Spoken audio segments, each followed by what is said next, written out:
Hey folks, Logan LDG here. First things first, before I get into this video and updated analysis of the World's 2021 group stage, now that we know all of the teams officially, I just want to do a quick recap in case you've been following along with my content so far for the tournament.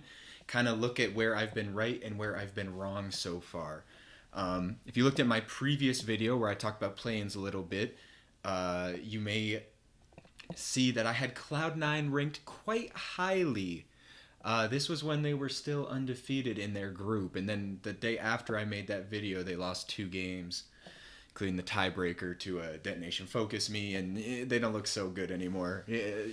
You win some, you lose some. But the 4 teams I predicted to make it to main stage, they were the same teams most people, I believe, did have. I had Cloud9, Hanwha Life, LNG, and Beyond Gaming. But as you likely know, there was that huge scandal with Beyond Gaming's mid laner, Moan, and he had the betting scandal where he was leaking picks to people, and he was suspended for the rest of the tournament. They had to use their sub top laner against Hanwha Life, and they ended up getting 3-0'd. So can't really predict that one. I'm gonna be honest. I did say Detonation Focus Me was definitely a team to watch out for. If you look at my World's tier list video, which will be linked in this corner, but you'll know that I had Detonation Focus Me pretty high. I thought they were definitely at the upper level of the play-in regions, and I think they showed that, and they made it into the group stage. So that's just kind of the recap, and now I just want to go over and give a quick update to kind of how I see the teams shaking out now that everybody has made it to main stage. First off, we're going to look at Group A. Obviously, the group of death, everybody is pretty much agreed. You got Damwon Kia, Fun Plus Phoenix, Rogue, and Cloud9. LCK's number 1 seed, LPL's number 2 seed, and then the third seeds from both EU and NA. So how have my opinions... this video is mostly going to be how my opinions may have changed from when I last looked at these a couple weeks ago, after seeing play-ins and how the meta for Worlds is likely going to evolve. I'll have to say I am slightly more confident in Cloud9 after play-ins, despite, them dropping a couple games and having to play a best of 5 versus Peace. I will say I'm more confident in Cloud9 now than I was before the tournament started. I think they showed a lot of improvement and growth from where they were during the LCS playoffs when we last saw them to what we saw in play-ins. I think their early game, their set plays that they set up are much improved. I think Blabber is thriving in this kind of carry jungler-oriented meta. I think Fudge is stepping up on the international stage like we saw at MSI. I think Perks has stabilized a lot. He maybe doesn't have a ton of super hard carry performances yet, but I think he's a lot more stable than we saw in LCS playoffs. My main concern right now is the bot lane. We saw Sven and Vulcan kind of get exploited. Even in their series versus Peace, I would say that Peace's bot lane won lane 2 out of those 3 games. It was only game 3 where you could really say Cloud9 actually won.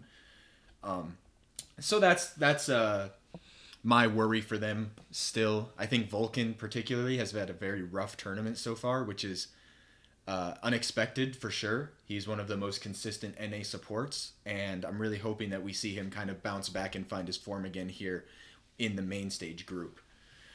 Because Cloud9's going to need it if they want a chance in this group. My prediction for who makes it out has not changed. Damwon, Kia, and Fun Plus Phoenix, in my opinion, are going to be 1 and 2. I give Damwon the edge over FPX because I believe they will be more consistent in these best of ones. And I think Tian especially has interesting tendencies that might lose an extra game or 2 where they probably shouldn't. After watching play-ins, I think Cloud9 can finish above Rogue. I wouldn't be surprised if both Cloud9 and Rogue end somewhere around 2 and 4 in this group. Maybe they split games 1-1 and they both manage to sneak a win off of either Damwon or FPX. Because I think both of them have the talent to compete with Damwon and FPX, even though they are, in my opinion, the number 1 and number 2 teams in the tournament. I think these are very talented teams from NA and EU, and they could definitely sneak some wins, get some upsets. but I probably see them finishing around 2 and 4, probably for both of them. And I still have FPX Damwon coming out first and second. Moving over to Group B, where Detonation Focus Me got seeded in with Edward Gaming 100 Thieves T1. I think Detonation Focus Me is obviously going to have a tough time in this group. There's just a lot of quality teams here. I still favor Edward Gaming to get out in first, for sure. I'm not as high on T1 as a lot of people. I think T1 makes a lot of macro mistakes. I think they are very lost and confused when it comes to objective control and setups and how they're supposed to be playing the map kind of post 15 minutes. I think they ride or are carried a lot by their laning performances. They kind of ride off of that. They have a lot of strong individual laners, maybe some of the strongest individual laners in the world, but their problem is bringing that together with the team coordination and cohesion, and I think that's where they stumble a lot, and I think that's where they could run into trouble in this group. I see T1 dropping games they probably shouldn't. It's not insane for me to think that 100 Thieves and Detonation Focus Me both have the potential to take games off of T1, more so than I would think they would against Edward Gaming. I think Edward Gaming EDG is more consistent. I think they're less likely to make these kind of big macro blunders, if you would. So if anything, I could see 100 Thieves probably over Detonation Focus Me. I think 100 Thieves is probably slightly better, at least. I think 100 Thieves, if they, get lucky, sneak a game off of T1, get a tiebreaker, some crazy scenarios could happen. But my pick is still going to be Edward Gaming and T1 coming out first and second in Group B. I probably have 100 Thieves finishing third, Detonation Focus Me in fourth. Looking at Group C, that is where Hanwha Life Esports, or Chovy Life Esports, got seeded after play-ins. I am still not high on Hanwha Life. I am lower on them. So, conversely, I was higher on Cloud9 after watching them in play-ins. I am lower on Hanwha after watching them in play-ins. I think against better opponents, Morgan is going to struggle. That's been a fear for a long time. I think the bot lane is solid. I think Def and Vista are going to hold their own in a group that has some very strong bot lanes. You've got Upset and Hylissang, you have Gala and Ming, PSG Talon, you have Unified and Kaiwing. Like, these are some stout bot lanes. Hanwha Life Esports might have the worst bot lane in the group, but I don't think they're going to be ran over. They won't be exploited, I guess. They won't be the reason that Hanwha Life loses games. I think that's going to come from topside primarily. But we'll see. This group to me is super wide open. Comparatively, I said this before, but Group A and B are kind of already seem decided, barring something crazy. And then Groups C and D are kind of where I see things getting crazy in the tournament.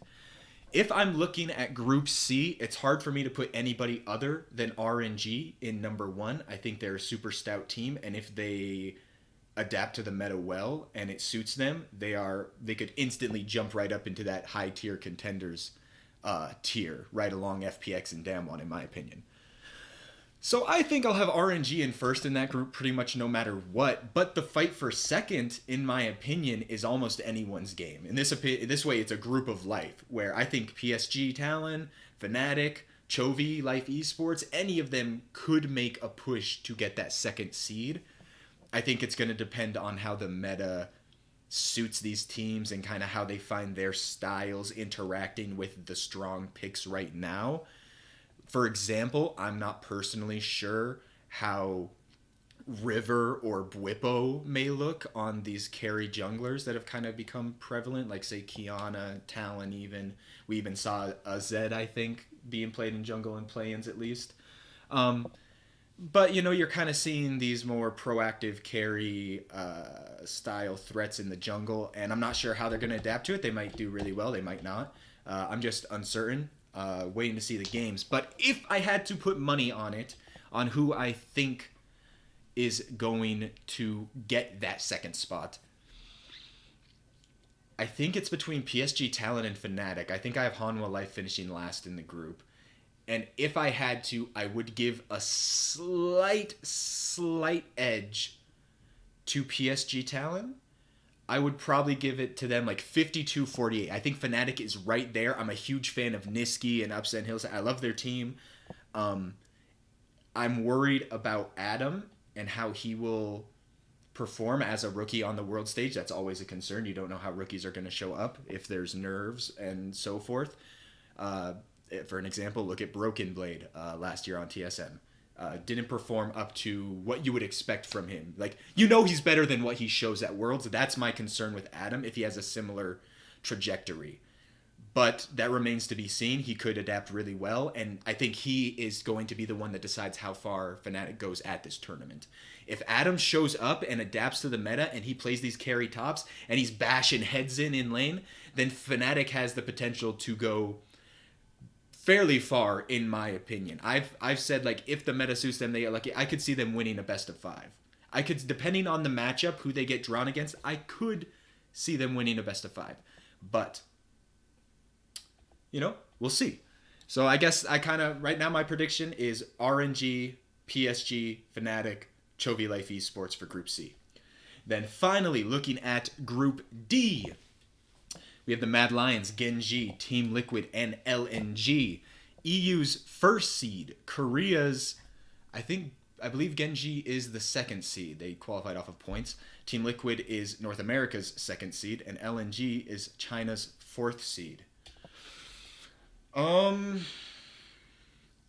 This group is really tough to predict. I think all these teams are really close.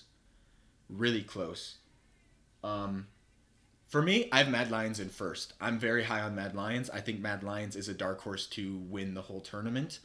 I could easily see them getting to semifinals, winning a best of 5, I could see them having a path to finals, a realistic path to finals, if they get a good draw, if things break their way.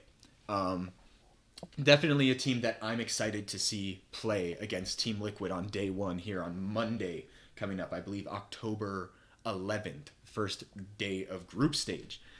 In my opinion, in this group, I think Genji is going to struggle figuring out how to play proactive enough to keep up. In my opinion, LNG and Mad Lions are very proactive teams. Genji is going to fall onto the back foot, and I don't think they're going to be able to come back. I don't think they're going to be able to keep up. I don't think they play fast enough, proactive enough. I think they have strong players mechanically, but they play a reactive style and sometimes just don't really do much until the game's over. So I think that's going to hurt them in this group, which is why I've been rating Genji a bit lower than some others. I could see Genji finishing 4th. I think Team Liquid has a serious shot to get out of this group. I think Team Liquid has a lot of talent, and if they adapt to the meta, that's kind of everything. It's how our team's going to react to the world's meta. And it's hard to tell. It's hard to tell until we get more information. In my previous video, I had Team Liquid getting out in 2nd behind the Mad Lions. But the more that I've seen the world's meta and seen LNG and play-ins, I'm worried for TL in the sense that I'm not sure if Santorin's champion pool is going to fit the meta. I could be entirely wrong, and he could play, Qiyana and Talon really well. But to me, Santorin's always been more of a control style player who doesn't necessarily look for all the proactive plays, but he tries to be the jungler that's always in the right spot for the counter gank or to trade in the smart positions. And I'm not sure that style is going to shine here at Worlds. And I said the same thing about Genji that I'm saying about TL. I think we have 2 more proactive teams in this group and 2 more reactive. The reason I put TL above Genji is because I believe they have stronger individual players, role for role. I think Alphari is very strong. I think he's quite a bit better than Rascal, in my opinion. But right now, I'm leaning towards giving LNG the nod in 2nd over TL. But in my opinion, this is kind of a toss-up. This is like a 50-50 coin flip. But because China is such a strong region, and we've seen that historically, and North America hasn't got a team out of group since 2018, I'm going to give the nod to LNG here. But if there is a group where I think NA has hope, I think Team Liquid in Group D could be North America's hope at this tournament. Unless 100 Thieves really surprises or something, which is possible, but I'm not counting on it. But that is basically how I see all of these groups shaking out now with play-ins behind us. I have Danwon Kia and Fun Plus Phoenix out of Group A, Edward Gaming and T1 out of Group B, Royal Never Give Up and PSG Talon out of Group C, and Mad Lions and LNG Esports out of Group D. I am predicting that all 4 Chinese teams will make it out of groups. I am predicting that 2 of the LCK teams will fall out in Genji and Hanwha Life. I think EU is going to get at least 1 team out, and they have a chance of getting 2. And I think North America has a decent shot of getting at least 1 team out. Between Team Liquid having a decent chance, 100 Thieves having upset potential, and Cloud9, maybe they have a miracle run. They're that type of organization. They've done it before. Look at 2018. Maybe they're looking for a rerun of 2018 Worlds. I think there is over a 50% chance, I'll say there's about a 50% chance that a North American team can make it into the bracket stage. That'll be my prediction. And if they're going to do it, I think it'll be TL. But remains to be seen. If you like the content, make sure to like, subscribe, whatever. I have my Twitch link below. I stream League of Legends and other games. Twitter link will be below. My Discord link will be below. If you want to live view some of these games with me, I probably won't stream them on Twitch, but I watch them in Discord, and I go through and kind of, talk about the games, whatever. Analyze them live as they're happening. If you want to get in on that, make sure to hit down below. And also, below there's going to be a link to my group pick'ems leaderboard, so you can join and compare yourself against me. If you look at this video and you're like, no, you're wrong, this is an idiotic analysis, terrible, I could do better, join the leaderboard. And if you place higher than me, I'll give you a shout out in a video. I'll give you mad props. But that is going to be it for me. Games start 2 days from when I'm recording this. Should upload it this afternoon. Really excited to see the competition. I think this is a really fun meta. I think this is going to be a good world championship, and I think it's pretty wide open in terms of who can win. I think there's quite a handful of teams who have a decent shot. Let me know down in the comments who your crystal ball prediction is to win Worlds. If you had to put your life on the line right now, guess who's going to win? Drop your answer down below, who you think is going to walk away lifting the Summoners Cup in about a month. Otherwise, thank you for watching, and subscribe to see more Worlds content as the tournament unfolds.